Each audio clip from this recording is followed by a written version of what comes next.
Okay, thanks, Ms. Poe. So welcome everyone to the last Howard Lunch and Learn of the year. And we're going to be focusing on our middle school math. And so we have some special guests here to help us. But before we do, actually, we have to do the PTO has to do something in regards to next school year. And so Ian Irwin is our PTO president. And so I want to introduce him, and then he'll talk about what needs to happen before we start talking about middle school math. Thank you, Dr. Maxwell. Yeah, we have a very brief PTO meeting today. We've got to elect our slate of directors for next year. That's basically the officers that will be running the day-to-day business of the PTO. And we've got to have a short meeting to get those officially inducted for next year. So I'd like to officially call our PTO meeting to order. And there should be a link in the chat or the comments section of the YouTube page that we're on. And there's a link there to a Google form in which you can vote either yay or nay, or yes or no if you prefer, on these slate of directors. Next year, our president of the PTO will be Susanna Roberts, and the rest of our board will be made of Nick Avery, Nicole. Here, I think we're going to get this picture up in a second. The slate of directors that you'll be voting on right now are Nick Avery, Nicole Burton. So I'm having list up. Nick Avery, Nicole Burton, Allison Dorfler, Lisa Lads, Alita Mills-Steuben, Heidi Muller, Susanna Roberts, and Aisha Stith. So big thanks to those 8 who have so kindly volunteered their time for next year. PTO, as you know, serves a critical function in our schools, supporting our teachers and students, and we really couldn't do it without those parents stepping up. So big thanks to those 8. So please now find the link in the chat. You'll see that on the right side of the YouTube page. Go there and please vote yay or nay on this slate of directors. And as soon as we complete this vote, we will adjourn and move on to the lunch and learn. I know Dr. Maxwell and others we have on hand have a lot of informative and important stuff to get to. So on it. And you see Ms. Poe to repost the link one more time, because it looks like somebody did come in late. Okay. Oh, yeah. Great.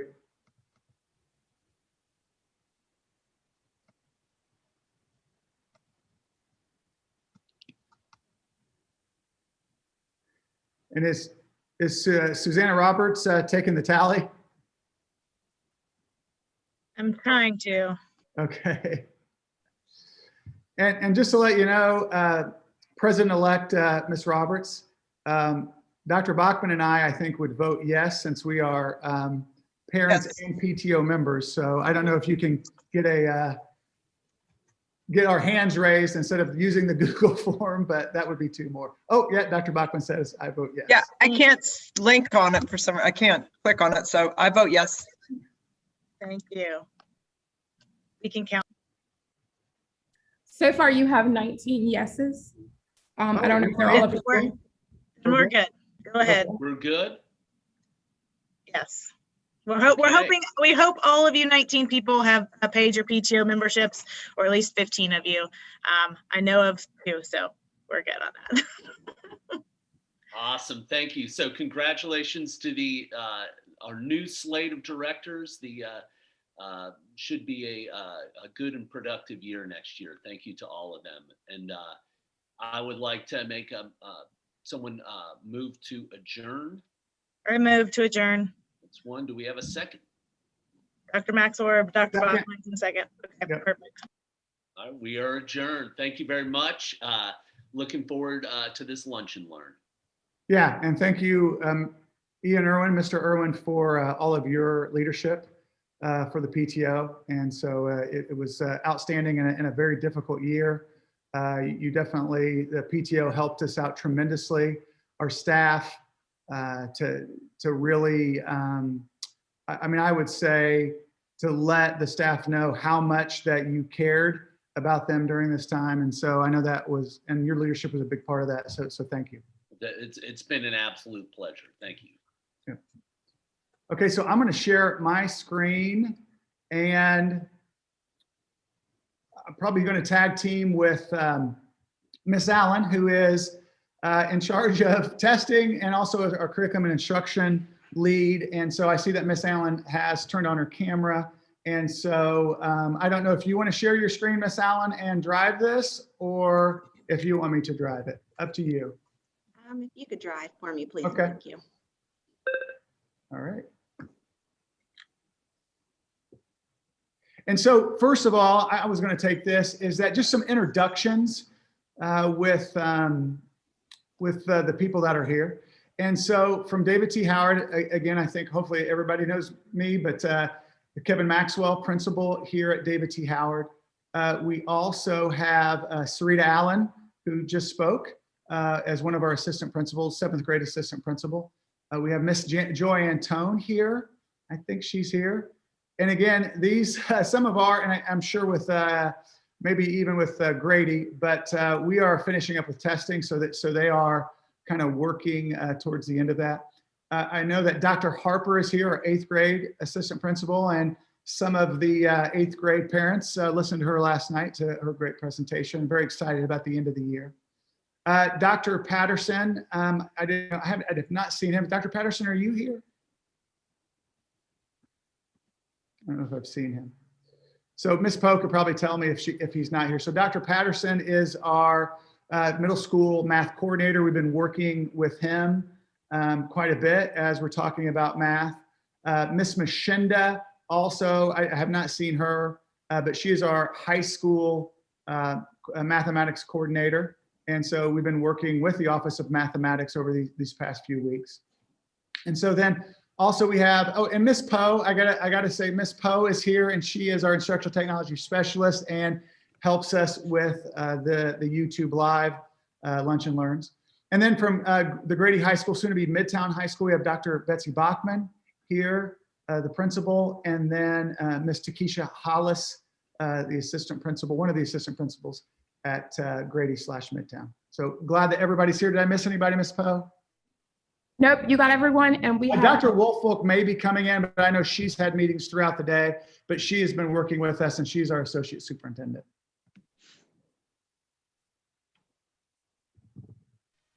Okay, so first of all, so the first slide here, starting the fall of 2022, that's something that we wanted to discuss, and I'm gonna start it. And again, if Miss Hollis or Miss Allen could help with this, but that we do have some anticipated changes coming in not next school year, but the school year of 2022-23, which is starting to happen in July. And we're going to start learning about these new math standards. I was, and I know in Georgia, the math standards have changed over the last few years. I know when I was in Indiana as a principal or as an assistant principal, is that we changed our math standards, and some of those standards actually jumped 2 grade bands. And so it's definitely something that we need to look at. And we've had some conversation around already because we're going to have to support our students with that. Depending on what happens with our standards. And then also we're talking about the expected learning outcomes for the standards. And so those may change also. Ms. Hollis, I know, we've had some conversation and about that. Is there anything else that maybe I missed that we should say to our middle school families? Miss Mashinda is on the line from Office of Oh, Miss Mashinda. Okay, yeah, I didn't know. but I will say that at this time, we've only had the public opinion piece that has been shared to show the bridge between where we are now and what we will be, the crosswalk between where we are now and the proposed courses and standards. But Ms. Mashinda might have a little bit more, having more direct contact with the state. Hi, yes, so I'm on the line. I really just want to make sure that it's clear that the standards are proposed at this point. So the state is still considering them.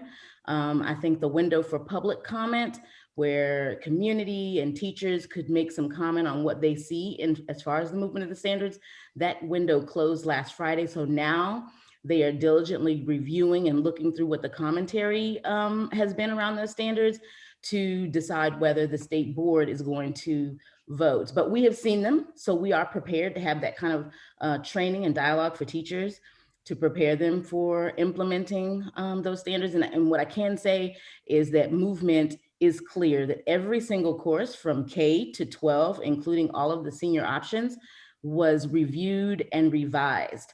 So there'll definitely be some training, professional learning for building leadership and teachers and community so that students are prepared and schools are prepared to implement the standards in the fall of 2022, as Dr. Maxwell indicated. Ms. Machinda, thank you so much for that. I'm glad you're here to give us that information. And I'm going to have Ms. Allen start talking about the math offerings. And the one thing, and I think it really goes to what Ms. Machinda has said, and I want to emphasize that first part of the slide that says for the school year 2021 and 22. We're going to talk about next fall and what's happening next fall. But we may be coming back in a meeting in May of next year to talk about how it's going to change for that 2022-23 school year. And beyond. And so we're going to focus on next school year, but knowing that we're really going to be looking at these new standards. We're going to be the leadership of Ms. Machinda and the leadership of the Office of Mathematics and the Office of Teaching and Learning, that they are going to provide support for us as we look into these new standards. So this is the conversation that we're going to have for the next school year. So Ms. Allen, do you want to talk about the grade bands? Yes, okay, so what you're going to see in our next 3 slides is that we offer 2 math courses per grade, and we're going to describe what those offerings are.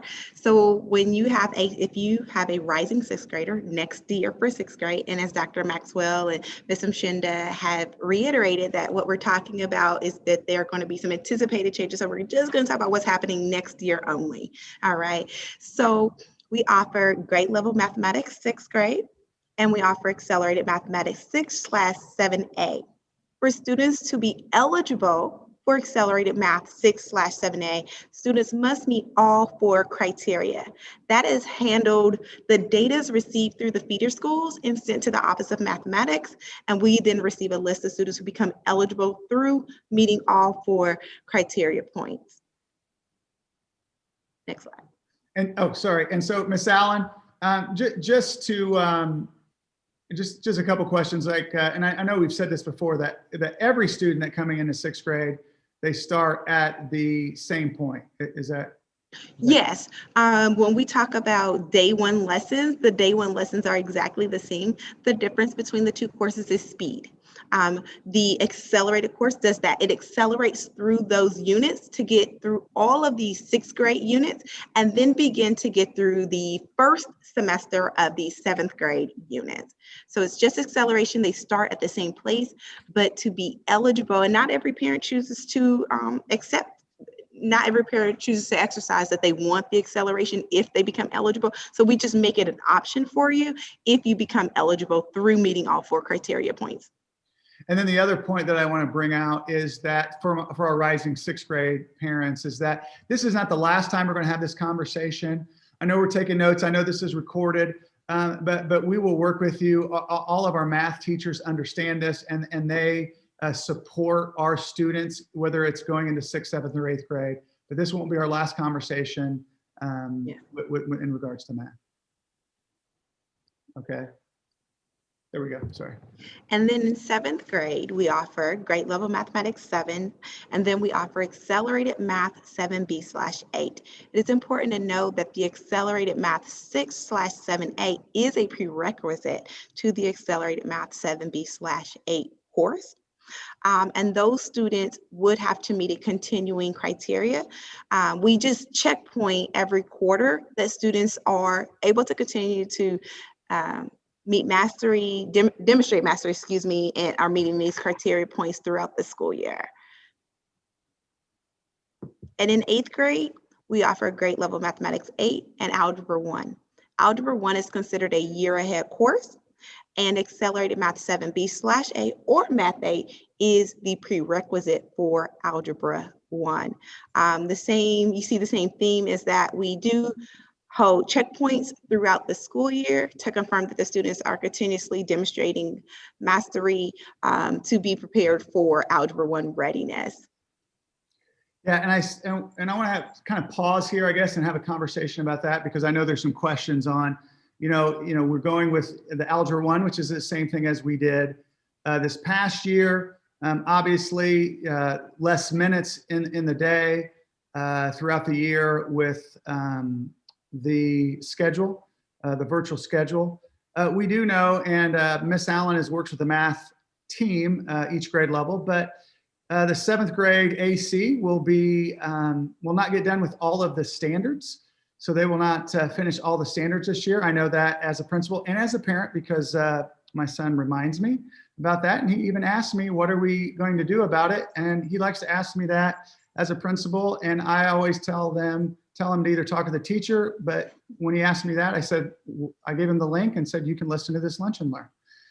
But yeah, so they're not going to hit all of the standards. And so when those students are in 8th grade in Algebra 1, that we will be working on those standards that were not covered at the end of this year. Also, we looked at how next year is going to be the final year of the math standards that we have now.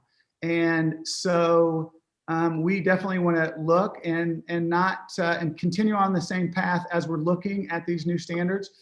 We've even had conversations about how that would look. And if those standards, if we have some standards, quite a few standards that are jumping grade bands, we might be using the intervention block that we've already talked about, where we are supporting all of our students to make sure that we are working with the students on some of these missed standards if they indeed do jump the grade bands. And I think most importantly, this decision was made, I guess our Howard math plan was made, because it aligns with the Midtown High School's math plan, which their plan provides students with pathways for taking the most advanced math courses offered. And so I want to hit this slide with the math progression to have Ms. Hollis or Dr. Bachmann to talk more about the Midtown math plan. Sure, and hi everybody, this is Betsy Bachmann, principal here at Grady, soon to be Midtown. And I have 2 kids in 7th grade, as most of you know. One's in accelerated math and one is not, and both are thriving in math, even during the pandemic. So what Ms. Hollis is going to explain is this, but what I hope that you'll take away from our part of the presentation is that Midtown has lots of math offerings and options for students, and students can get as high as they want to in the math courses over 4 years, from dual enrollment to calculus AB, pre-calculus, stat, all that is also explained. But so just know it's a very fluid process, math 6th through 12th grade, and we want to help your child get to where he or she wants to be, knowing that where they are right now in 6th and 7th and what they say they want to do, or what you would like them to do in 11th and 12th grade, that may come to fruition and it may not, because they are living, breathing, dynamic individuals. So Ms. Hollis, will you explain a little bit about the Midtown math? Sure. So students have the opportunity to, as Dr. Bachmann mentioned, get to calculus, general calculus, AP calculus, AB, by their senior year, regardless of if they are a year ahead in math leaving middle school or not. Meaning, if you look at the trajectory of the first row, where students take 8th grade math in 8th grade, you see an opportunity at the bottom for students to, based on eligibility checkpoint, which typically is the Milestones assessment, they're able to, in their 10th grade year, take both geometry and algebra 2, and then move to pre-calculus their 11th grade year, and a plethora of 4th year options their senior year, which do include general calculus and AP calculus AB. The other option is if the student is already taking Algebra 1 at Howard in the upcoming year, they have an opportunity to accelerate through the courses by having the milestone score needed for eligibility to take 2 maths, which we call the double math option, their 9th grade year here at, which will be Midtown High School. And at that time, they will take geometry and algebra 2, which gives them the opportunity to get to AP Calculus BC by their senior year. I do want to point out that in the past, since I've been here at Grady High School for 6 years, we have never had more than 50 students that want to take AP Calculus BC by their senior year because of other opportunities that may persist when they arrive. We do have 27 different offerings of different AP classes. And so depending on what course or subject area the child may want to major in college, it does shift the trajectory of math because you only have so many opportunities to place courses or have coursework in their schedule. So that's out of, say, 350 to 400 freshmen that come in. As Ms. Hollis said, maybe 50 get to the highest level that we offer here. So by choice. Right. Only 50 opt into. I don't want to say that you don't have that opportunity. Right. Only about 50 opt into AP Calculus BC. We do have a number of students that elect to go ahead and start their college enrollment through dual enrollment, and they go to Georgia State. A couple have gone to Georgia Tech, so they can then enroll in the university and take mathematics at that university of choice. Okay. And our computer science department has really expanded. We just got into a certification in that. So a number of students choose to take computer science principles and the next course, whatever that is. I can't remember, Ms. Hollis. AP Computer Science A. Right. So there are lots of options, as we say. And so the last slide, Dr. Bachmann, you have been a principal at Morningside, at Inman, and now Grady, and now at Midtown, though that just the name has changed, but at Midtown High School. And so you've been here in this cluster as a parent and as a principal, and just wanted to give it to you. I know we're gonna have some questions at the end, and just kind of, just to finish us off or to close us out. It seems that every school I've been in, the name has changed, so I guess Morningside's going to change soon. But I have been around math for a long, long time in this cluster, and I understand the parent involvement and engagement and the student involvement and engagement. I'm very proud of where Midtown is with all the offerings, and then there are ways to take other offerings during the summer as well. And Ms. Hollis can talk about that as well through our the district courses that we offer. So you can do that. I have 5 kids, and I'll talk about the three youngest. So Tomas is graduating this year from Grady as a senior, and he at Inman, he was accelerated. He took the Algebra 1, and then he took geometry in 9th grade, geometry, algebra 2, pre-calc, and then he decided his 12th grade year not to take math. He didn't need to do that. So that's also an option, because when you take that algebra, you're fulfilling a math credit as well for high school. You know, I have 2 in 7th, Devin and Trent, and Devin will take algebra next year. She might, in 9th grade, she might take the double math. She might just take the geometry. I'm kind of leaving that up to see how she does in 8th grade, which is what we should all do, is wait and see how our students do in the classes that they're presently in or next year. Trent is on the on-grade level math, and I expect him to continue that. But he does have lots of options at Grady if he wants to do more math or different math, that kind of thing. You know, it's really, as I said a few minutes ago, it's really important to let your child develop. And while they may seem like they love math and could eat, breathe, and sleep math right now, that may not be where they are. And so you have to let it develop. Once they get to Midtown, they're going to take 8 classes in a year, 8, and they're going to be really pulled and pushed in different ways, different interests that will affect their course selections. So I just want everybody to know that nothing is set. It's a fluid, dynamic process, and students really have lots and lots of choices and options. I'm very proud of what we've done here. Ms. Hollis has been a math leader here ever since she got here, and she continues to really push our students, but also push our staff to do the best that we can for our students. We have the highest acceptance rate of any high school in Georgia to Georgia Tech.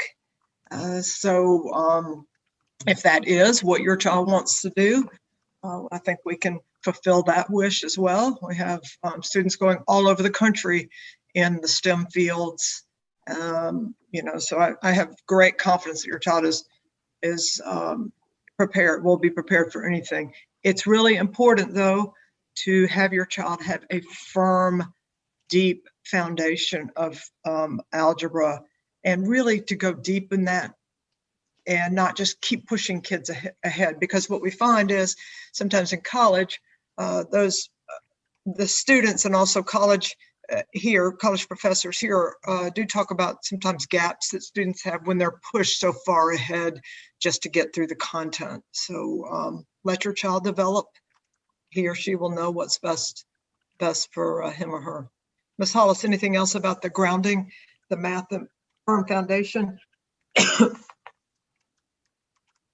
I think you did a wonderful job of explaining that the foundation for Algebra 1 is necessary for any of the courses that we have at Midtown. And depending on what your child's major is, they're all going to have to take some form of college algebra unless they are going higher and have taken higher maths. So the foundation for algebra is very important even beyond high school. And everything else we can accommodate once we know what the child is interested in and where the child wants to go in that interest. And I do think, as everyone on the call has already said, we want to make sure that we're giving the child the whole child supports needed, and that fast tracking through math is not the only means of getting into the university or college of your choice. So we will do what we can to assist you once you get to Midtown to get to your goal. But if you don't get what you need in middle school, you still have 4 years to earn the credits that's needed to get you wherever you're trying to go to that end goal. We did add the calculus class a couple of years ago so that students could take the pre-calc in 11th and take the calculus in 12th, and not just have to go to AP calculus, but a really good, strong calculus class. So we added that. And I will say that Ms. Hollis, she never brags on herself, but she did graduate from Georgia Tech herself. While she didn't go to Midtown, and she would have been really well prepared, she is well versed in what students need to know and have if they're going to go to, you know, a school like Georgia Tech. So just know that she's She is tech grad herself, and we have a lot of fun with that. The dog, Yellow Jacket. But you can rest assured she knows what she's doing with math leadership at Grady in Midtown. Well, thank you both, and please stay on. We'll have some questions, and they could be more geared towards the high school. And so if you could stay on, and Ms. Poe, I'm just going to pause and just talk to you or ask you if there are any questions. There are a lot of questions in the chat. So I'm going to just, I was waiting for you to tell me how you want to do it. Okay. Yeah, I mean, definitely just the ones that you feel like, I mean, if there's ones that are more like on an individual level, then we could talk to them specifically. But if there are any questions that we can answer for the good of the Howard group School or the group, the Howard Middle School or Midtown High School. Okay, so because there's a lot of them. I think the main question is,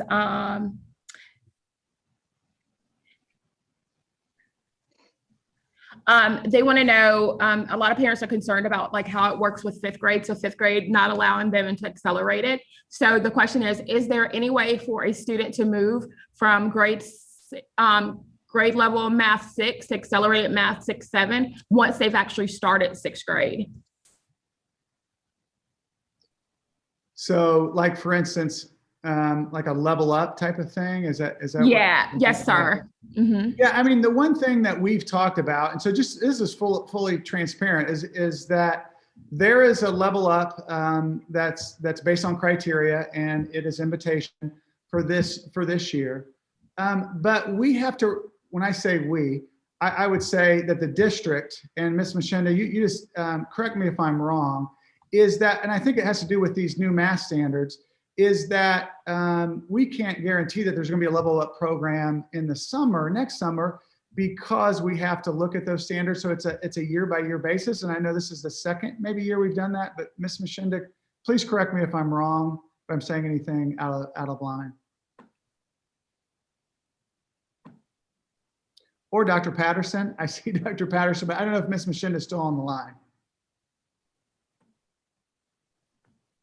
Yeah, I mean, I think to answer the question, level up has been an option in the past, where students who originally were not on the accelerated pathway as a rising sixth grader had the option to catch up with their class cohort through an invite-only program.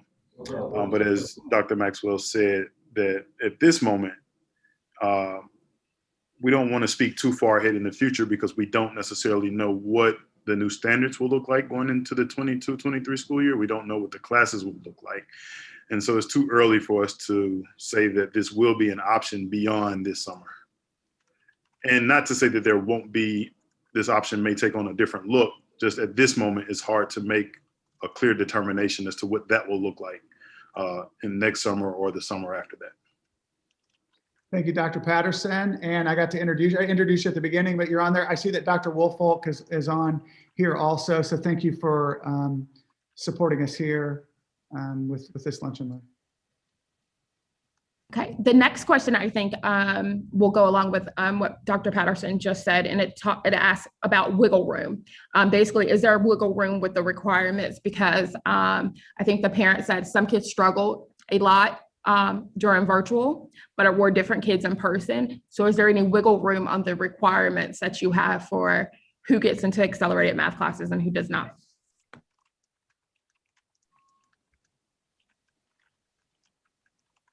Right now, as it stands, our 4-point criteria is something that we as a math office hold strong to and encourage everyone who participates in the process to do the same. So as it stands right now today, I don't think that we would be open to wiggle room per se. We try to stay strong to those standards so that we don't find ourselves making exceptions in some cases and denials in other cases. We pick our 4 criteria and we kind of stick strong to what that criteria says. Thank you, Dr. Patterson. And another question would probably be for Dr. Maxwell and Ms. Allen, as it talks about, they want to know, again, why are you getting rid of the third math level for 8th grade that we had before? These were several questions about that. Like, why is the Algebra 1, Geometry A, Geometry B math option gone? Yeah, I mean, I think, I said it, those three at the very end, before I gave it to Ms. Hollis and Dr. Bachmann. The 7th grade accelerated, they're not going to get to all of their standards. I know this as a parent and as a principal. And so to say that we are going to accelerate when we haven't completed, we haven't taught all of the 7th grade accelerated standards, and you're going to, again, do that with fidelity, that's a lot on a teacher. I also think we're not going to rush through these standards. I mean, I think more importantly than math is social emotional learning. It is the whole child. And so we want to celebrate this unique year. We're going to do the very best we can for all of our subjects, including grade level math and accelerated math. And like I said, we're going to keep on the same path because the math standards will be changing. And so we know that discrete algebra is not going to change. They're going to have algebra, discrete algebra, whether we have the new math standards or not. But I said, most importantly, that Howard's math plan aligns with Midtown High School's math plan, which provides the pathways for taking the most advanced math courses offered. And so I feel like Dr. Bachmann answered that question too very well, about acceleration and about the deep understanding of these standards, especially the Algebra 1. And we've been responsive. Grady works closely with Howard to try to be responsive to the students and to the curriculum, which is why a few years ago we put in the double math to allow students to do that. And again, a reminder that is that students would take one course every day first semester, and then they take the next course every day second semester, as opposed to our usual schedule. So we have adjusted and adapted, and we look at it as a 6 to 12 program. I do. I look to math as a 6 to 12 program. We're not independent of each other, and that firm foundation is really important. We want to make sure it's a very coherent and cohesive program, and just rushing kids through is not always the best thing to do. And also you can't expect everybody to offer every class that people want. It's not possible. So that's why we offer what we feel like is a plethora of courses, because students do want to take the computer science, they want to take AP Stat.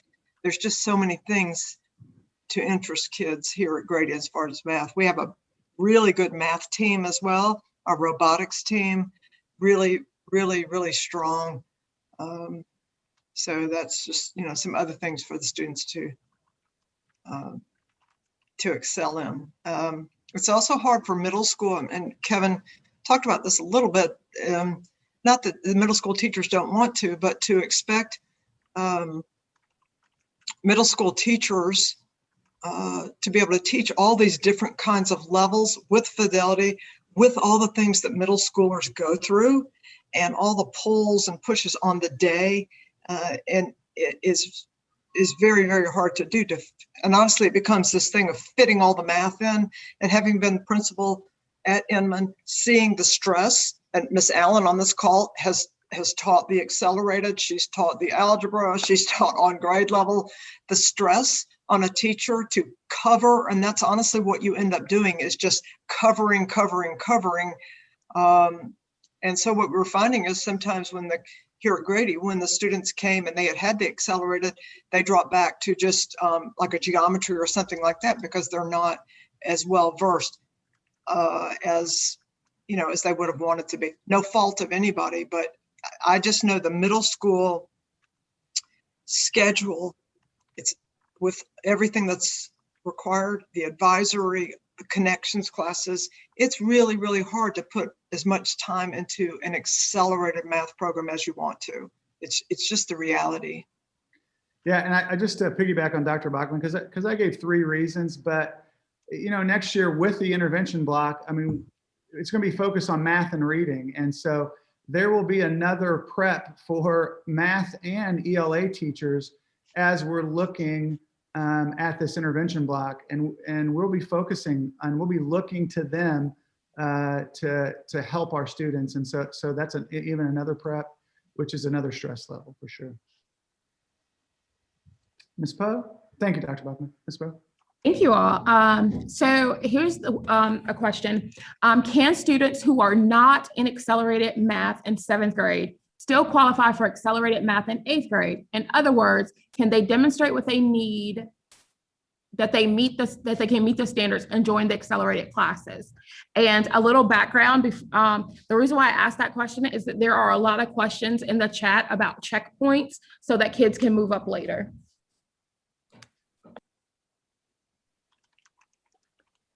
Dr. Patterson, do you want to take that or? Sure. Yeah. As we spoke about earlier, there is the level up option for rising 7th and rising 8th graders. And so once a student is not in the accelerated pathway, then yes, there are multiple opportunities, really just 2, as they approach 7th grade and as they approach 8th grade to get into the accelerated program. Once they're a rising 9th grader, then that would just be a conversation with the Midtown leadership as to what the options are for math courses once they reach high school. I think I answered it. Okay, yeah. Question. Yeah, I think, yeah. Okay. Ms. Poe? Okay. Any other? Okay, I'm scrolling through the comments and getting to the questions. Sorry. What are some things we can do to prepare our children for math at Howard over the summer? Ms. Allen, you want to take that? Yes. Well, I would say that our teachers right now would be ready to take on the students that are coming from the feeder schools in the 5th grade. And so I would say there's not anything new that you would need to do. However, if the current 5th grade teacher has identified any particular standards or skills that they feel like they didn't shore up on, or maybe have given you some type of report to let you know, here's an area that your student may still be developing on, that would be. But in regards to our 6th grade team, they right now have the expectation that the students have completed the 5th grade standards, and they'll be ready to start all students with the Unit 1 very first standard there for 6th grade. But I don't know if that question is maybe implying, is there something additionally that you can do to become more eligible for accelerated math? And unfortunately, the answer to that would be no. Again, we receive our data and the list of students who become eligible for accelerated math directly from the Office of Mathematics. And so there's not much that we can do there to make change to who becomes eligible. Thank you, Ms. Allen. 2 more questions left. The other one, I think you guys have answered it, but I just want to ask again. We were invited to move to accelerated in 7th, but cannot attend the summer session. Does that mean we forego the option to level up?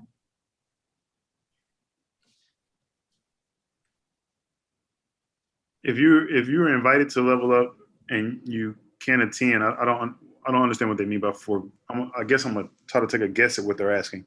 If you can't attend, then and you're invited, then someone from the waiting list will be inserted into your spot. But as far as foregoing to level up, I'm assuming they mean, do they forego the option to be added to the accelerated pathway once the fall resumes? I think so, And Mr. Patterson.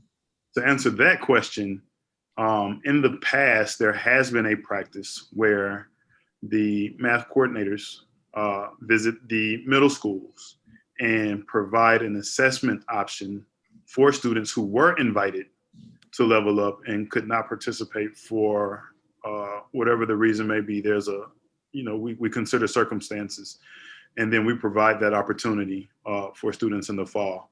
And as it stands right now, that appears to still be an option come this fall. So I believe I've answered that question. Yep, I think so. And then the very last question is, what advice do you have for parents of rising ninth graders with this reworking of the math program? I'm going to need a little bit more rising ninth graders. I'm sorry, Ms. Poe, ask that one more time. Ask that one more It says, time. what advice do you have for parents of rising ninth graders with this reworking of the math program? So I guess they're saying, like, since they're changing the program, like, do you suggest that parents do other things with the students? I'm trying to. Yeah, we're not changing the program. Do you mean changing the standards? I think so. That's probably what they meant, was changing the standards, not program. Yes. Yeah, I mean, I guess feel that's like we have lots of options. I guess that's a confusing question, because if they're saying the standards, we haven't gotten the finalized list of standards that's being changed. And that wouldn't affect the rising ninth grade for this year. It would affect them for the next year. And until we get communication from the Department of Education from the state, we can't really answer that question, because we need to see how things are differing from what we have now. If the question is concerning the change of taking the accelerated Algebra 1 Geometry B out, that is a change that has happened in the past. And what we can say at the high school level is high school is more about credit accrual than the title of the course. So if you're concerned about your child still being able to attain the credit accrual of a calculus or AP calculus class, we can do so through different means. So there's really nothing you should be worried about as far as the deletion of the accelerated option in 8th grade. I think I'm answering the question. Yeah, no, I think Ms. Hollis, being a parent that will have a rising ninth grader like that, I think that all definitely makes sense. And I really liked what you talked about, that credit accrual, because I think that's an important point. Ms. Poe, any other questions? No, that's it. We had one milestone question, but Ms. Allen just went in the chat and asked it. And I'll go ahead and tell the whole group that not participating in milestones does not penalize or benefit any student for this school year. That's what Ms. Allen said. So just for the people who are watching later and don't want to read the chat. That's great. That's great. Okay, too many people to thank, but just want to thank all of you. I know the David T. Howard administration, we're here for every lunch and learn, but we had some special guests, and thank you for helping us as we talk through the 6th through 12 progression of math. So excited to be a part of this and have my child to be a part of this cluster also. So, but thank you all, and have a great rest of your day.